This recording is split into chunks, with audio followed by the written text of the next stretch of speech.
I talk, you listen. Welcome to my one-man panel of madness.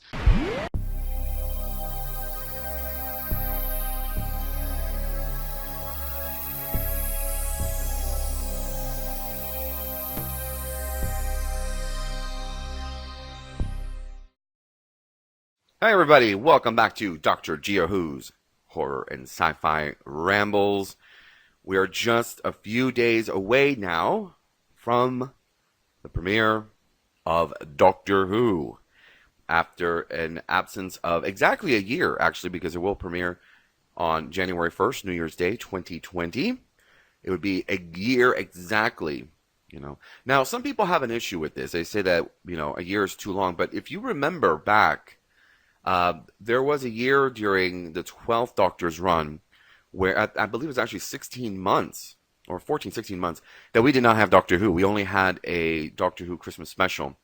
And if I'm correct in saying this, I believe it was due to the fact that Peter Capaldi had suffered an injury and needed to heal and rehabilitate. I think it was his knee, I believe. I don't remember. So we've gone a while without Doctor Who a few times before. So this isn't the first time.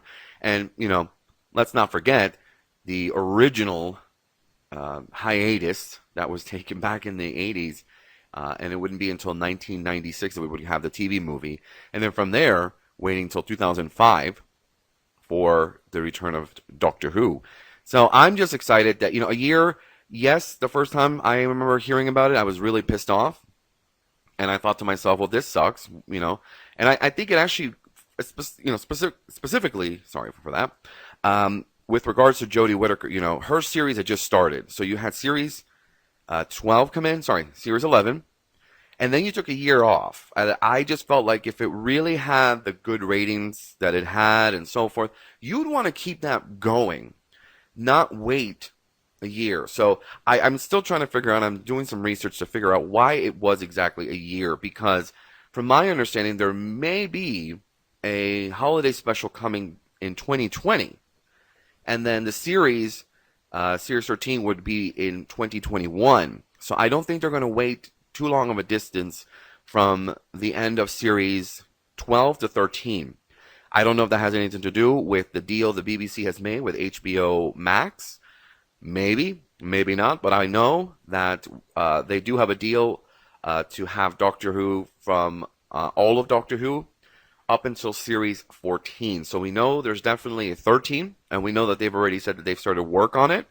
Not production, mind you, that they've already started work on it, and that Jodie Whittaker will be returning as a Doctor, including Chris Chibnall.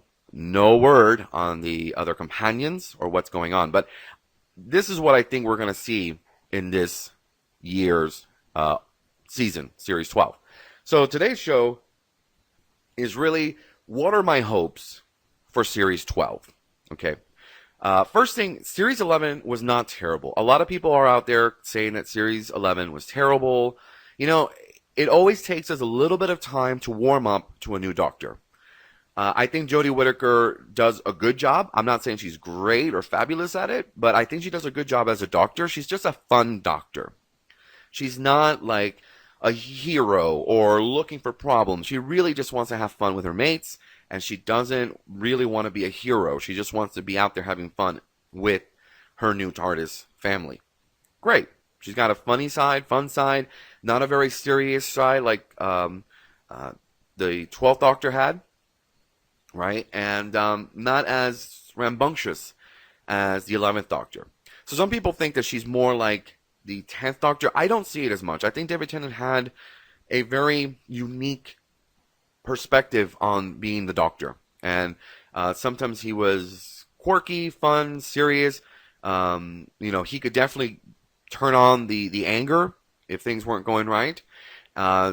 Just like, Doctor number 12. He was quirky, fun, grandfathery, but he could be angry. And if you made him upset, you knew. You saw it in his eyes. You saw it in his demeanor, which is why I so love Peter Capaldi as the Doctor. For me, he's always going to be my Doctor, right? So far. We never know, because originally my Doctor was number 10, and then when Peter Capaldi made it onto the screens, I just immediately fell in love with his portrayal of the Doctor. So again, I don't think series 11 was a terrible series by any means. I think it had some episodes that were uh, some were hit or miss. I think for me, I really enjoyed Woman That Fell to Earth, and I did a whole segment on this. But the Woman That Fell to Earth was a good one. Was a good introduction. The Ghost Monument I also enjoyed, and Rosa was another one of my favorite. Kerblam, I really enjoyed it. It had that whole kind of sci-fi funness to it as well, and I think that was probably my favorites. Demons of Punjab was actually another good one for me.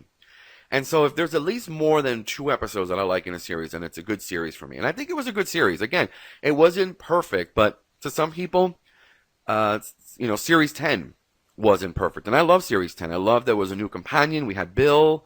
We had, two masters. There's so much going on in Series 10 that I really enjoyed it. I actually even liked the mummies. Not the mummies. Well, I guess they were kind of mummies. They were like the villainous mummies.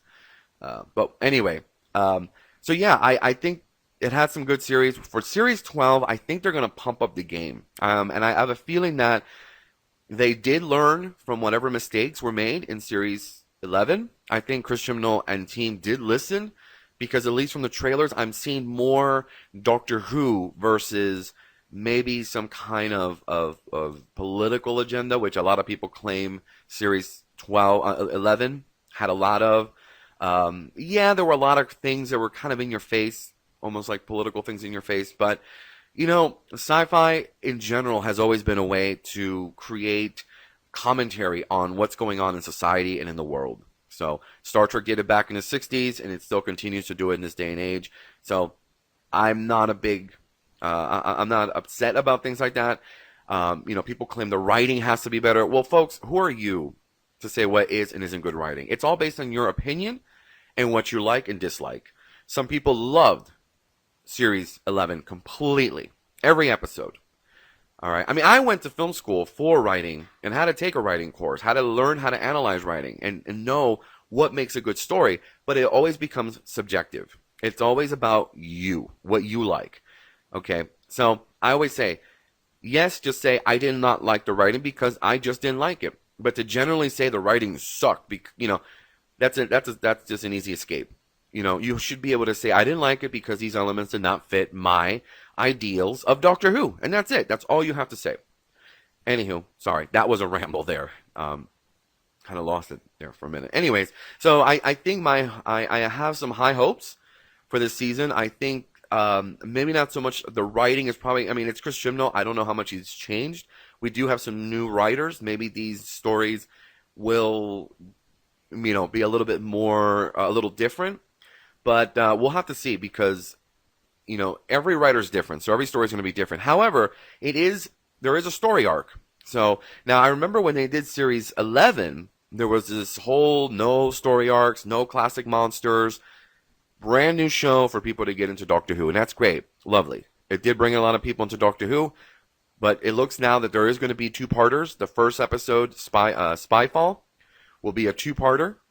And from what I read, the last 2 episodes are 2-parter. So we'll see how that works out. Some of the creatures, we know the Jadoon, the Cybermen. That's always good. So we are bringing some connection. I always felt that maybe the thing that I guess failed a little bit in Series 11 was that there was no connection. And this is something that Doctor Who has always done. It has always brought a connection from one series to another, whether it's the companions, whether it's, there's always something that innately is Doctor Who. So when you're going from, let's see, the 6th Doctor, the 7th Doctor, there's Mal, right? So there's a connection with companions or something that brings it in. Just like I remember when we had Deep Breath, we had Madame Vastra and Strax and Ginny, so that kind of brought those elements in. So just bringing the TARDIS and the Doctor is not alone because you have to have that connection. My favorite, to be honest, is when they show every incarnation of the Doctor in some scene. And this was done in the 11th hour, and I think that's why it made it so strong for, many people still consider that to be one of the best new episodes for a Doctor. When Matt's 11th Doctor standing and says, "Hello, I'm the Doctor." Now he said it in such a way that was comedic, but that whole scene there before that, showing every face of the Doctor, and then him cements him as the Doctor. So I think just because she's wearing the 12th Doctor's clothes doesn't mean that she's bringing in the show, right? There's no connection there. There always has to be something, a companion, a character, an alien, a baddie, something that creates that connection, a continuation, I guess is how you would say. It allows the story to continue.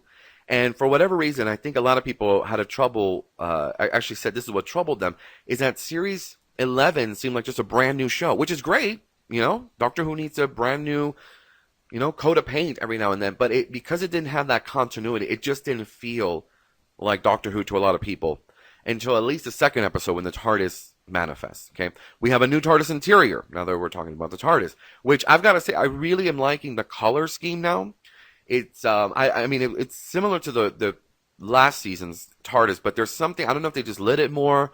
The orange or the golden color of the jewels or the crystals is a lot more prominent maybe, but I also see that there are stairs now and steps, so we might be exploring new areas of the TARDIS, which would be great because the TARDIS is infinite essentially, so you should be able to go to different places, go to different rooms. Maybe they actually have rooms like they did. I remember with the Fifth Doctor, everybody kind of had their own bedroom. I remember Adric had his own bedroom, and I like that. It just, I don't know. I thought that was fun. So I already like the new TARDIS look. There's a lot of new little textures and things, which is great. I already have it as my desktop wallpaper, and so I'm really looking forward to see what more we see inside the TARDIS. As far as storylines, they mentioned the Timeless Child. It was kind of similar to the whole hybrid idea with the 12th Doctor. So it'd be cool to see what is this Timeless Child. Now, there's rumors out there that supposedly we are going to have the Doctor learn that maybe she wasn't, that there was more Doctors prior to the first Doctor. Now, this is a rumor. Okay, I did read this in a few places, but rumored. I don't know if that's true. Let's see what happens. I'm a little concerned if they're going with this route where prior to the first Doctor there was another Doctor maybe, and it was actually a female line of Doctors. I don't know. We'll see. It is Doctor Who after all, So these changes are bound to happen. We have to realize that, we had a War Doctor we nobody knew about, which is great, which is fine. Threw the numbering off a little bit for a few people, but whatever. So we're gonna see. That's just a rumor, but I'm really looking forward to the Tesla. Seeing him come together with the Doctor, I think would be great. Like two great minds coming together, Nikola Tesla and the Doctor. I think that's gonna make for a good story. The first episode, Spyfall, we know it's kind of like a James Bond story, so I don't know if it's gonna have any sci-fi elements to it, which kind of worries me a little bit. As a first episode, I think it should have some kind of creature and not so much it being just maybe a villain that's human. I mean, that might be cool. I don't know. We'll see. But even when you look back at other stories where we think it's a human that's the villain, there's always some kind of alien connection. They're just a pawn in some other alien's diabolical scheme. So we'll see. I'm not sure. I'm excited to see what comes on the first. I don't know what's going to happen. I know it's a James Bond type story, so we'll see. I love James Bond, a huge James Bond fan.